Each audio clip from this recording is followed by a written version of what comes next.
Welcome to Don't Retire, Graduate, the podcast that teaches you how to advance into retirement rather than retreating. I'm your host and valedictorian, Eric Brotman, and this is the first show of Can You Believe It, our fourth season. I hope you had a restful and amazing summer. I hope you did your summer assignment, and in our next office hours, we're going to talk about it and see how you did.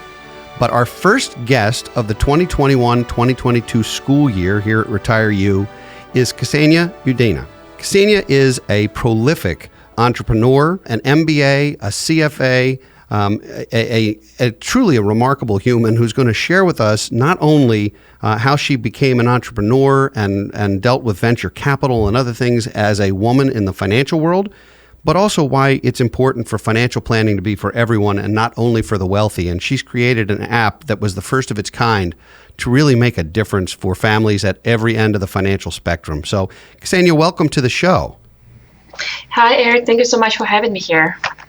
This is exciting because I could talk to you for 6 hours. I can already tell. So we're going to have to distill this down into a half an hour show. But why don't you share with our audience first a little bit about your background and how you got interested in personal finance in the way you have? Yeah, sure. Happy to. So first of all, I came to this country from Russia when I was just 18 years old, right? Long story short. And I had to put myself through school, through undergrad and then business school and then eventually CFA without any financial support from my parents. And I ended up graduating with $180,000 in student debt when I graduated from UCLA Anderson. And quite honestly, a lot of my friends were affected by this problem. Like a lot of my close friends graduated with a ton in student debt and were just like drowning. Like they had to delay very important life decisions like, buying their first home or starting a family because of student debt. And then I basically spent about 12 years in financial industry. My employment before I started Unest was at Capital Group, where I was working with wealthy clients, helping them with financial planning. And that's where I recognized that there is a big problem worth solving. So first of all, I realized that saving and investing for children was number one priority for parents, even ahead of retirement, like in a lot of cases. But there is nothing in the market that exists that would make it like simple and affordable and accessible for families if they don't have access to financial advisors. And then, obviously, I got a lot of questions from my friends who were, like I mentioned, like recent graduates that started having kids, and I offered them solution that we used at Capital Group to service our wealthy clients. And I just got a lot of pushback because what I realized is that all of my friends were already using mobile-based solutions like Robinhood and Venmo and everything else, to trade, manage, budget. But there was nothing really in the market that would help parents for that number one goal that they had for their kids to start saving and investing early. So my mission, just to kind of conclude, at Capital, was to create something that would make this process of saving and investing for children be super simple, fast, affordable, and accessible to people of all income levels and all economic backgrounds, not just my clients at Capital.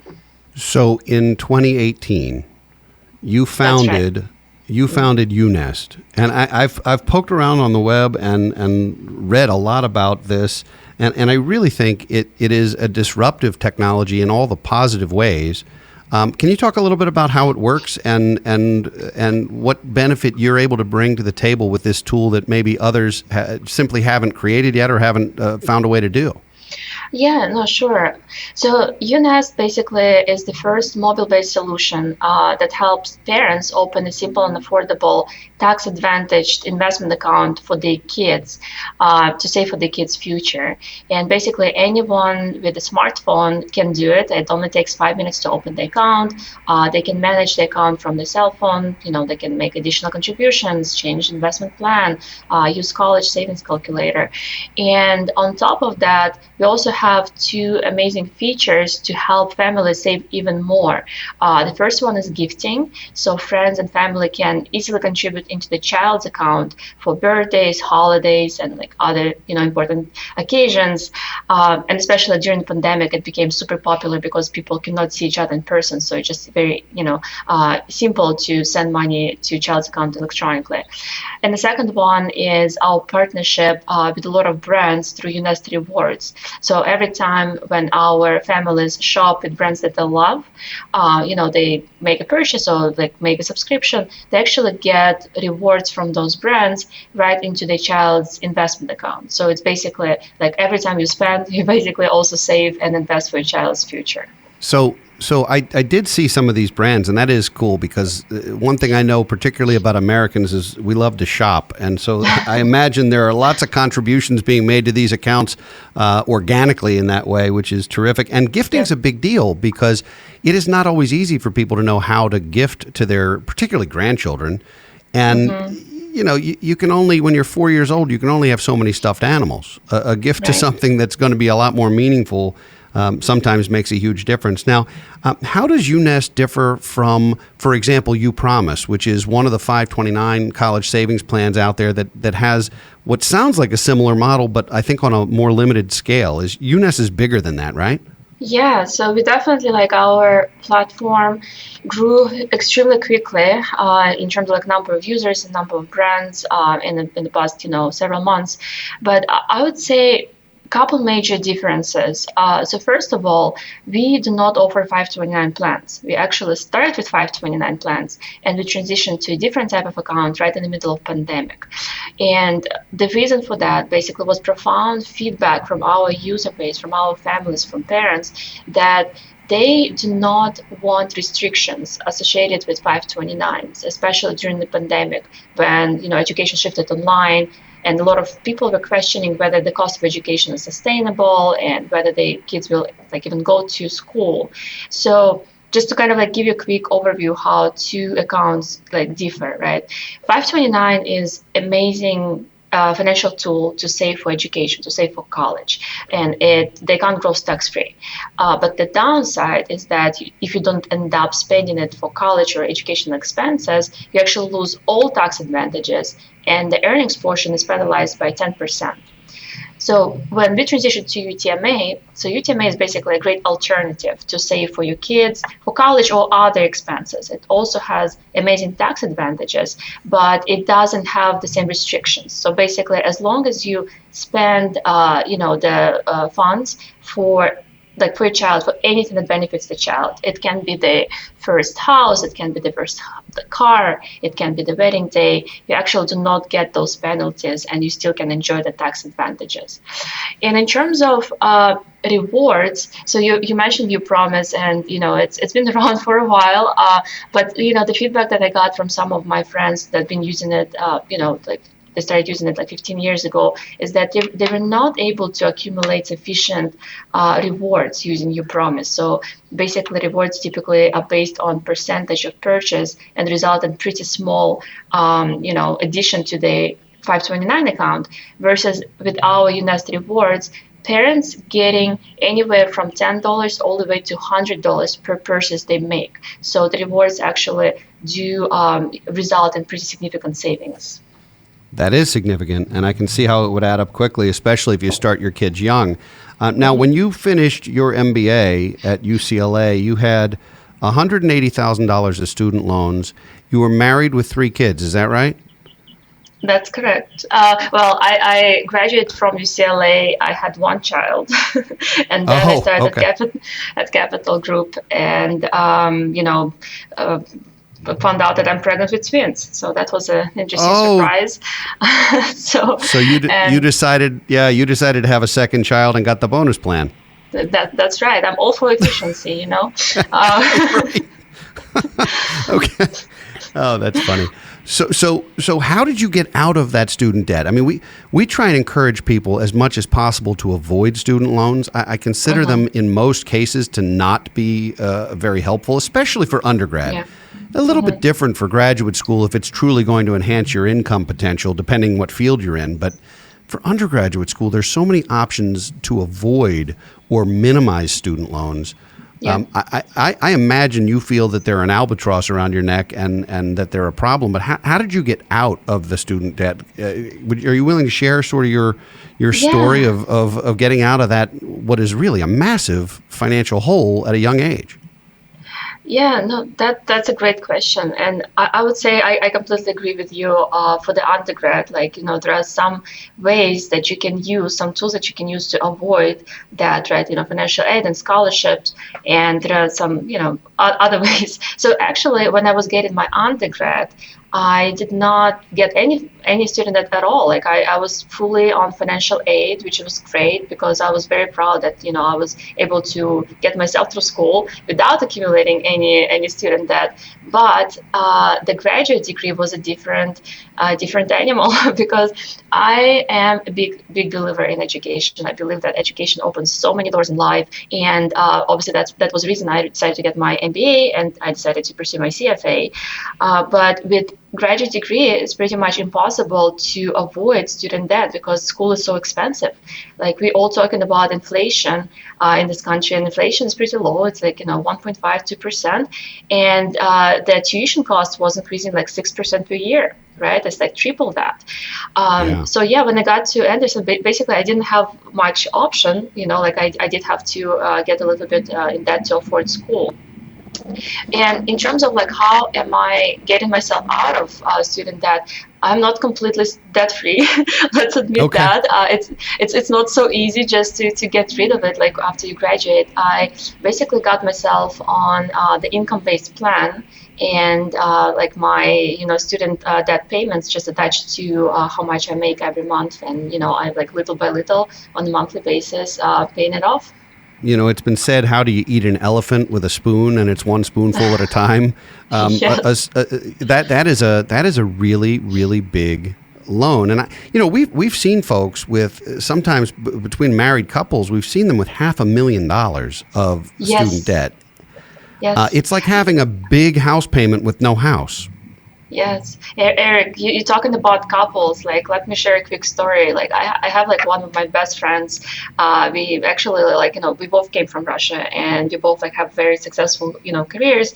But she decided to become a doctor and went to USC to get her dental degree. And so she graduated after 6 years of rigorous studying. She finally got her dentist degree. She graduated with $500,000 in student debt. That's I believe it's like for one person, it's pretty excessive. So I'm sure she's going to have like a very successful career, and she's going to continue on this journey. But it's going to be drag on her life for like years to come. Well, it does, because you're aware that the power of compounding interest is wonderful on the on the accretive side, on the investment side. It's not as wonderful on the debt side, but equally powerful, just in a negative way. Now, you went into the financial world, which is, and we've had guests on this show before who talk about what is really an unbelievably male-dominated field to this day. And I think in the CFP world, it's about 88% male. In the venture capital world, it's more like 98% male. And yet you managed not only to navigate it adroitly, but successfully. How I guess first, how did you decide you were going to take a plunge where you were, you really were in a significant minority, and in some cases at a significant disadvantage? How did you decide to do that, and how did you overcome being in that 2%? Yeah, amazing question. Actually, when I started the company, I did not realize that the problem was that profound.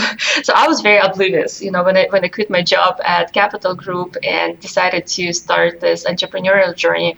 I really just believed in the idea, right? Like I really believed that there's a huge problem worth solving, and I would be the right person to tackle it with like all my, education and background and knowledge. And I just was very passionate about it, and I didn't think that money would be a problem. I thought like if you come up with something significant that will be like a world-changing idea, like you're disrupting huge financial industry, and like people really need it and they want it, that the money will not be an issue. Oh boy, was I wrong.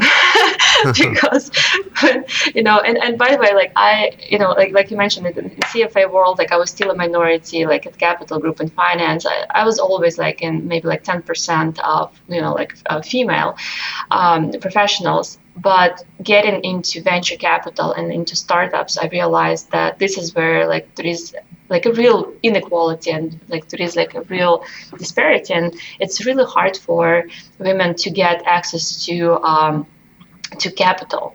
So, and like you said, probably 2% of women get any venture capital at all. But in fintech and financial technology, I would argue that that percentage is like 0.0002%. So it's extremely hard. So the way I was overcoming this problem after like realizing that it's not going to be as easy as I imagined, I actually surrounded myself with great advisors.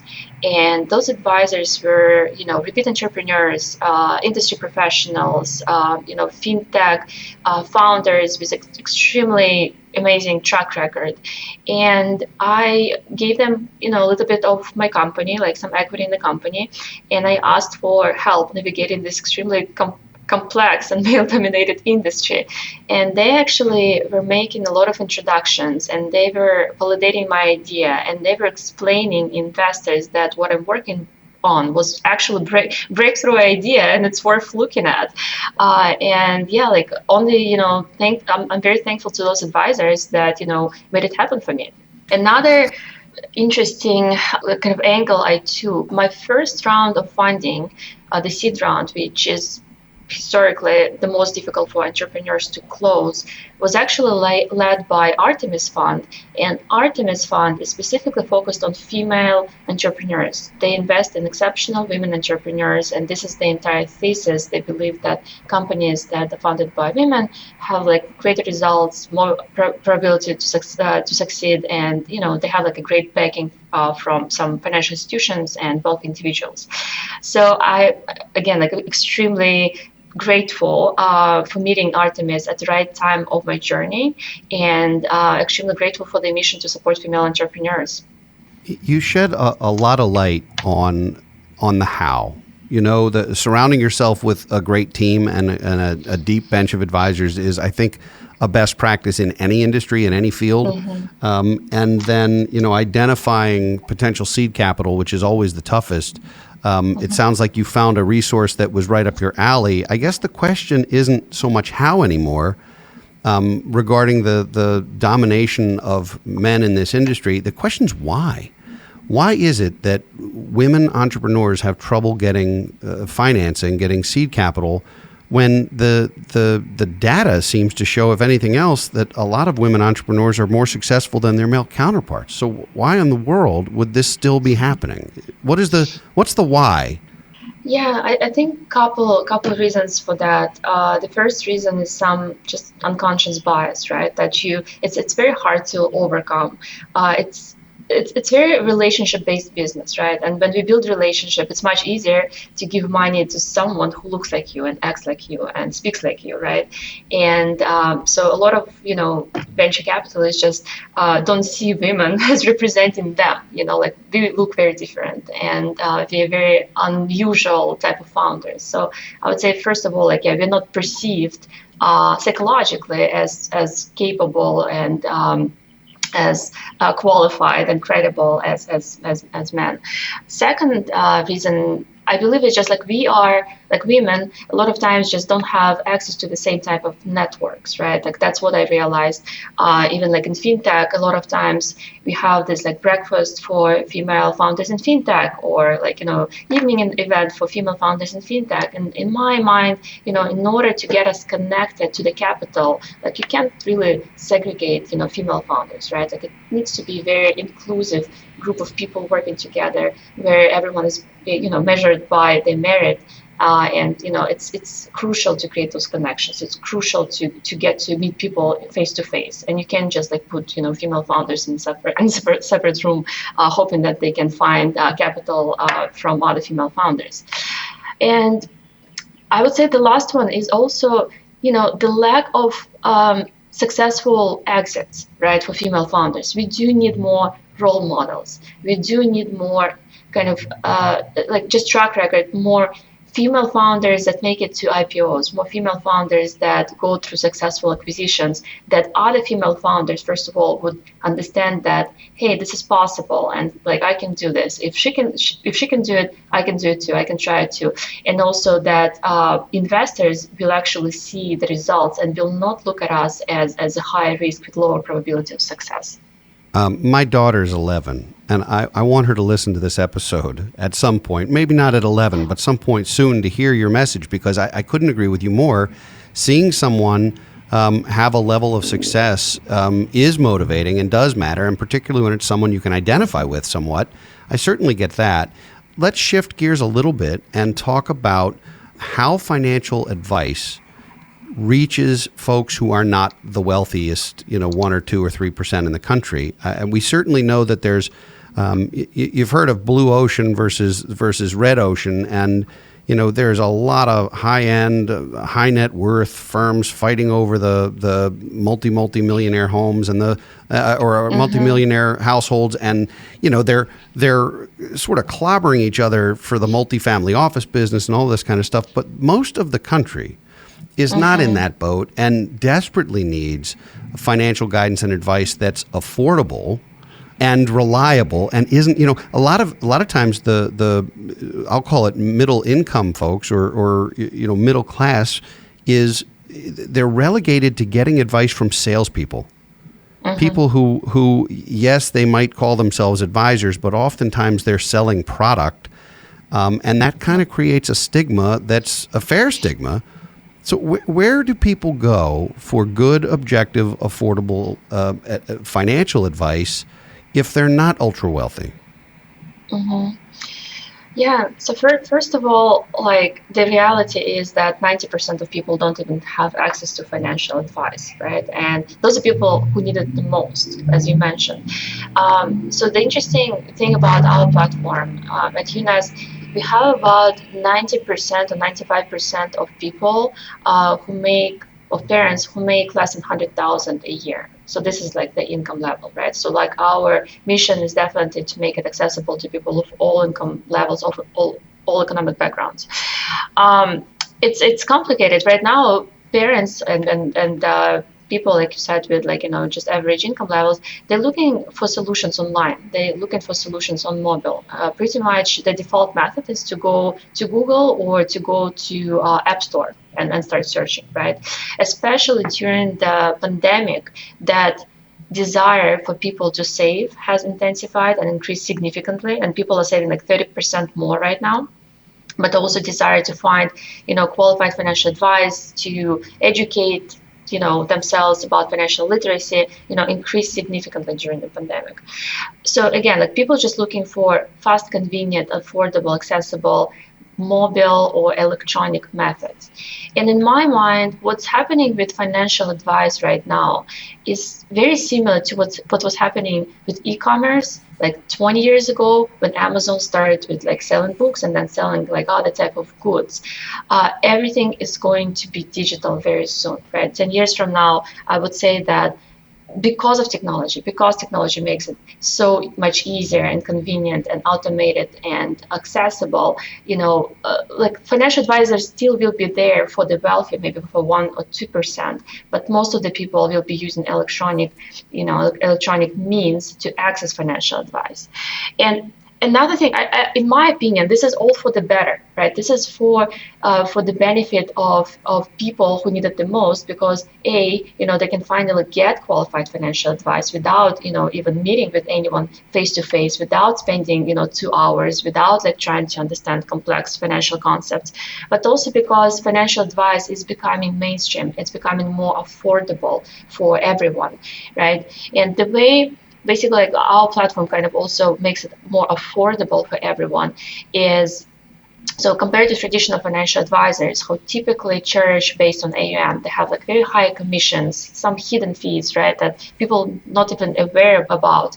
We're trying to make our fee structure very transparent and very affordable. It's basically just $3 per month, per child's account, or $6 for the family with multiple kids. But parents would get access not only to this tax-advantaged investment account for children, but also they're getting access to unlimited gifts from their friends and family, and UNest rewards and college calculator, and all features and benefits that the app has to offer. So tell me a little bit more about the levels of planning or planning advice available through your site. Is your site primarily designed for account establishment and inexpensive, transparent account establishment and management, or is there also a human component to creating advice on your site as well? Yeah, great question. So the way we structure portfolios right now, during the onboarding process, we ask a series of questions to understand the risk tolerance, time horizon, some employment situation, and a willingness kind of to save and contribute to the account. And based on that profile, we have 5 different investment portfolios. They're all constructed with very low cost Vanguard ETFs, super well diversified, and basically the portfolios range from the most aggressive to the most conservative, just based on personal preference. Another interesting thing about the portfolios is that 3 out of 5 portfolios are age based. So it means that, like, as a parent, right, like if your child is 1 year old, we would recommend more aggressive asset allocation, but that asset allocation would actually change to become more conservative as your child becomes older and approaches college or adulthood. For parents, it's basically a great idea to kind of great tool of set it and forget it, and I don't have to worry about my asset allocation anymore. But what's interesting is that we also will be introducing a new tool this year called UNest Legacy. So with UNest Legacy, parents who would like to be more in control of their investment allocation will be actually able to purchase individual stocks and even cryptocurrency in the child's investment account. And so you mentioned that you have 11-year-old daughter. So imagine that you can actually talk to her about why you buy shares of Amazon or Facebook, or why you decided on Bitcoin, for example, right? And you can teach her while she's still kind of teenager, right, about money, about investments, about compounding. So by the time she is 18, she's actually financially educated, and she will not be exposed to some risky trading or some, financial tools or investment tools that are not appropriate for her. Well, we are almost out of time, and as I projected, we could have spoken for 6 hours. But I'd like to get your extra credit assignment, the one actionable takeaway that folks listening can do. We encourage people to graduate into retirement and not to see it as a retreat or a surrender, but to use financial literacy as a tool to get to financial freedom. So, what would you say is the one action item that folks who spend a half hour or so with us can take today? Yeah, I would say that it's really important to start early, right? So a lot of people hear about, benefits of compounding. Compounding works like magic for investment returns over time. And, a lot of parents don't know when to start saving, investing for their kids. So my advice would be to start as early as possible. Of course, it's not ever too late, even if your child is 16, but the earlier you start, you'll just be amazed how much, savings you can accumulate with even allocating $10 per day for your child. You can actually help them graduate into adult life with very significant investment, up to $60,000 a year, just by making very small contribution on the weekly basis. I'm smiling ear to ear. I can't thank you enough for joining us on Don't Retire, Graduate. Where can people learn more about you? Yes, they can go to App Store or Google Play and just find UNest, or they can go to our website, unest.co. Well, I encourage folks to check this out. I think it's an important service for the vast majority of the population to be familiar with. And Ksenia, I have, we have tried as an organization. Our firm has tried to bring financial planning to the masses. We created a program called Financial Planning for All, which is available at financialplanningforall.com, which I would actually encourage you to check out also. It might be that we have some synergies between us to explore. We also have a free financial literacy course to help kids and young adults and even adults who want a refresher to learn about financial literacy at bfguniversity.com. And it's completely free, and we've had hundreds of folks sign up in the first 2 weeks or so of the course. And by the time we get to now that it's the fall, we've had plenty of time to grow that. So if you want to check those things out, there may be some synergies between us we should talk about. Perfect. No, I'll definitely do. And thank you so much for your mission. I mean, I think that financial literacy is so important right now, not just for kids, but also for adults. So thank you for what you're doing.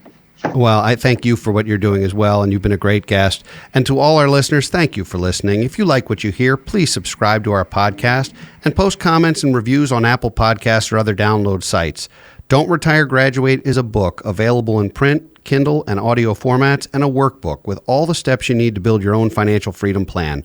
For more information, go to brotmanmedia.com or buy your copy and leave us a review on Amazon. You can also check out our financial education courses at bfguniversity.com. We'll be back next week with another installment of Office Hours, and in 2 weeks with another engaging guest. For now, this is your host, Eric Brotman, reminding you, don't retire, graduate. From this day forward, let us begin visualizing our dreams and building our futures. Today, I implore you, don't retire, graduate. Visit our website at don'tretiregraduate.com to subscribe. And please like us and post comments on social media.